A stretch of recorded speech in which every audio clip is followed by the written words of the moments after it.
Let me tell you something about the conversation you rehearsed in your head last night that never happened. The argument you won perfectly. The speech you gave that left everyone speechless. The moment you finally said exactly what you should have said 3 years ago to the person who deserved to hear it. The version of events where you were ready, where you were brilliant, where everything went exactly the way you needed it to go. You have been doing this your entire life, and you have probably been slightly embarrassed about it. The daydreaming that goes too far, the imaginary conversations that run on repeat, the elaborate mental scenarios that have their own characters and their own continuity and their own emotional logic. The part of your inner life that most people keep entirely private because it seems like evidence of something they cannot quite name. The psychology research has a name for it, several names in fact. And what those names point toward is not a character weakness, not a symptom of social failure, not evidence that you are somehow more disconnected from reality than the people around you. It is one of the most fundamental features of the human mind, present in some form in virtually everyone, developed to an extraordinary degree in a specific subset of people, and connected, the research finds, to some of the most important and most undervalued psychological capacities the human brain produces. That is what we are examining today. Let's start with what is actually happening neurologically when the mind constructs these elaborate internal scenarios. The default mode network, which we have discussed extensively across multiple scripts in this series, is the brain's resting state architecture, the system of interconnected regions that activates when the mind is not engaged with external tasks. When you are not focused on something in the environment, when the external demand drops away and the internal world takes over. Marcus Reichel's foundational research mapped this network first. What the subsequent decades of research have established is that the default mode network is not simply the brain idling. It is the brain doing something specific, something important, something that the research is only beginning to fully understand. It is simulating. The brain in default mode is running models of possible scenarios, past scenarios being replayed and re-examined, future scenarios being constructed and tested. Hypothetical scenarios, ones that have never happened and may never happen, being built and explored with a specificity and an emotional vividness that the research finds is neurologically nearly indistinguishable from the processing of actual experience. The person who imagines elaborate fake scenarios is not departing from ordinary brain function. They are engaging in the same simulation process that every human brain runs in resting state. The difference is in the degree of development, the vividness, the elaborateness, and the voluntary engagement with the process that distinguishes the active imaginative mind from the mind that simply lets the default mode network run without deliberate engagement. Here is the specific psychological phenomenon that the research has documented most extensively in this area. Maladaptive daydreaming, a term coined by psychologist Eli Sommer in 2002 to describe an experience that had no prior clinical language. But that turned out, once named, to be far more common than the absence of language suggested. Maladaptive daydreaming is characterized by vivid, elaborate, and compelling fantasy activity that is significantly more developed than ordinary daydreaming. The fantasies have narrative continuity. They have recurring characters. They have emotional logic and internal consistency. They can be deliberately entered and exited. They produce genuine emotional experience, the satisfaction of the imagined victory, the grief of the imagined loss, the warmth of the imagined connection that is real enough to influence the person's mood and emotional state in the same way that actual experience does. The maladaptive component, the element that gives the phenomenon its clinical designation, is not the fantasy itself. It is the relationship with it, the degree to which it displaces real-world engagement, the compulsive quality it can take on, the way it can become a preferred alternative to the actual world rather than a supplement to it. But here is what the research on maladaptive daydreaming consistently finds that the clinical label somewhat obscures. The capacity itself, the ability to construct and inhabit elaborate internal scenarios with emotional vividness and narrative richness,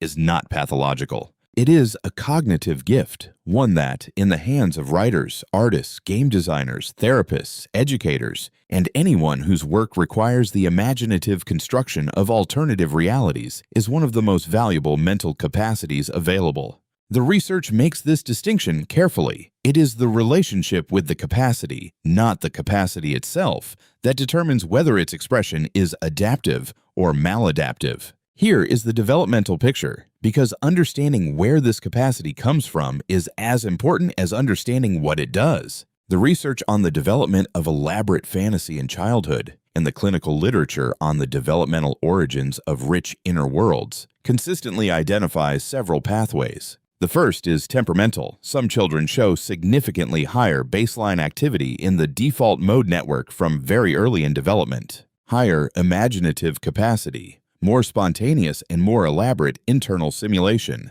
a natural orientation toward the inner world that the research connects to the broader sensory processing sensitivity profile we have discussed extensively in this series. The second pathway is environmental. The research on children who develop particularly rich fantasy lives consistently identifies the presence of significant amounts of unstructured time.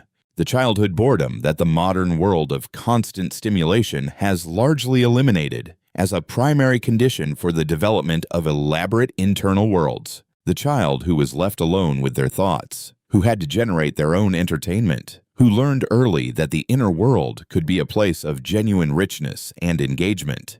The development of an elaborate internal world as a response to external circumstances that the child or adolescent cannot change and cannot escape. The child who cannot control what is happening in their external environment discovers that they can control what is happening in their internal one, and the internal world becomes a refuge, a place of safety, of agency, of the experiences, of connection, of competence, of recognition that the external world is not reliably providing.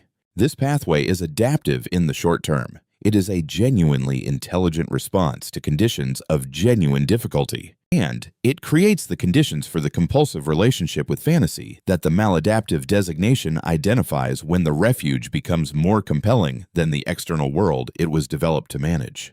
Now, let me talk about the specific types of imagined scenarios that the research documents, because they are not all the same, and the differences are psychologically important. The first type is the rehearsal scenario, the imagined conversation, the planned interaction, the mental rehearsal of how something is going to go. The research on motor imagery, the neurological literature on mental rehearsal in sport and performance contexts, finds that imagined rehearsal activates the same neural pathways as actual practice, that the brain that vividly imagines performing a skill is, to a meaningful neurological degree, practicing it. The person who rehearses conversations in their head is not simply worrying. They are, when the rehearsal is genuinely constructive, running a simulation that has real neural consequences for their readiness to navigate the actual interaction. The problem is when the rehearsal is oriented toward anxiety management rather than genuine preparation. When it runs the same disastrous scenario on repeat rather than building toward confident execution. That version is not rehearsal. It is rumination dressed in rehearsal's clothing. The second type is the revenge fantasy scenario, the imagined confrontation where all of the things you did not say get said. The situation replayed with the outcome you needed rather than the outcome you got. The research on counterfactual thinking, the mental simulation of how things could have been different, finds that this is one of the most universal human cognitive activities. Virtually everyone engages in it. It serves real psychological functions, the examination of what went wrong, the identification of what could have been done differently, the ongoing internal narrative that constructs a version of the world and a version of the self within it that is more satisfying than the actual world in specific ways, that has recurring characters, consistent internal logic, emotional authenticity, that is, in the fullest sense, a creative fiction that the person is simultaneously author and inhabitant of. This is the form most associated with the maladaptive daydreaming profile, and it is also the form most directly connected to the creative capacities that the research finds in the same population. Let me talk about the connection between elaborate scenario imagination and creativity, because this is the piece that reframes the entire experience most significantly.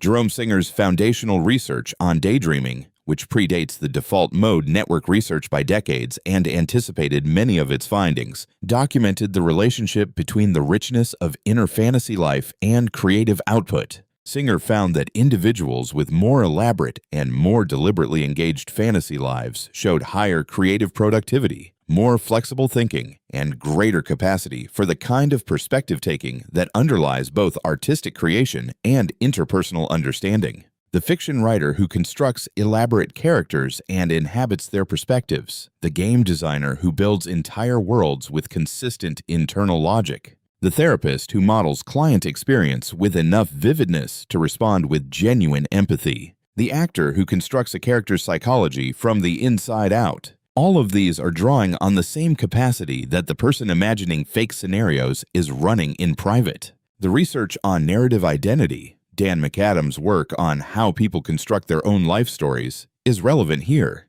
The person who imagines elaborate scenarios is not just entertaining themselves, they are practicing the fundamental human cognitive activity of making sense of experience through narrative, of constructing coherent stories about what happens and why it matters and what it means, through which the self, as a narrative entity rather than just a biological one, is constructed and maintained. Here is the piece that the research identifies as most practically important for understanding this capacity and its relationship to well-being: the distinction between immersive and reflective imagination. The research on positive constructive daydreaming, developed by Jerome Singer and extended by subsequent researchers, identifies a distinction between fantasy engagement that is immersive and fantasy engagement that is reflective. Immersive engagement is the complete absorption in the imagined scenario to the exclusion of external awareness, the state in which the boundary between the imagined world and the actual world becomes functionally absent,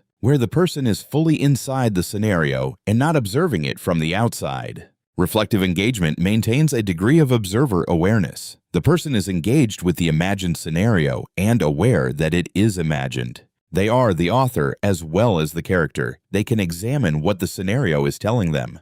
The research finds that reflective engagement with imaginative scenarios, the use of the imaginative capacity as a tool for self-understanding, for processing, for creative development, is associated with the positive outcomes, with creativity, with emotional processing, with the development of the narrative intelligence that McAdams identifies as central to psychological well-being. Immersive engagement, particularly when it is compulsive, when it is oriented toward escape from, rather than engagement with the actual world, when it displaces genuine connection and real-world functioning, is associated with the problematic outcomes. The capacity is the same in both cases. The relationship with the capacity is what determines the outcome. Here is where I want to land. The psychology of people who imagine fake scenarios is not a story about people who cannot face reality. It is not a story about arrested development or social failure or the retreat of the inadequate self into compensatory fantasy. It is a story about a specific cognitive capacity.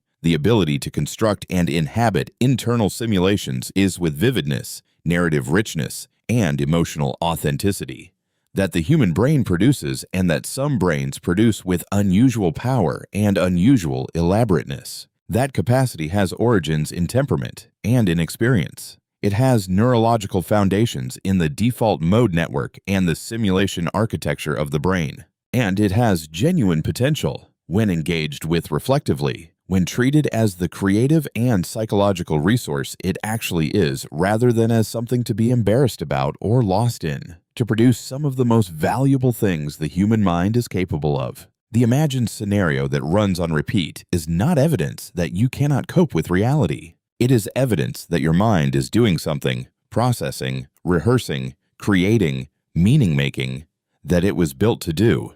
The question is not whether you do this. You do. Everyone does.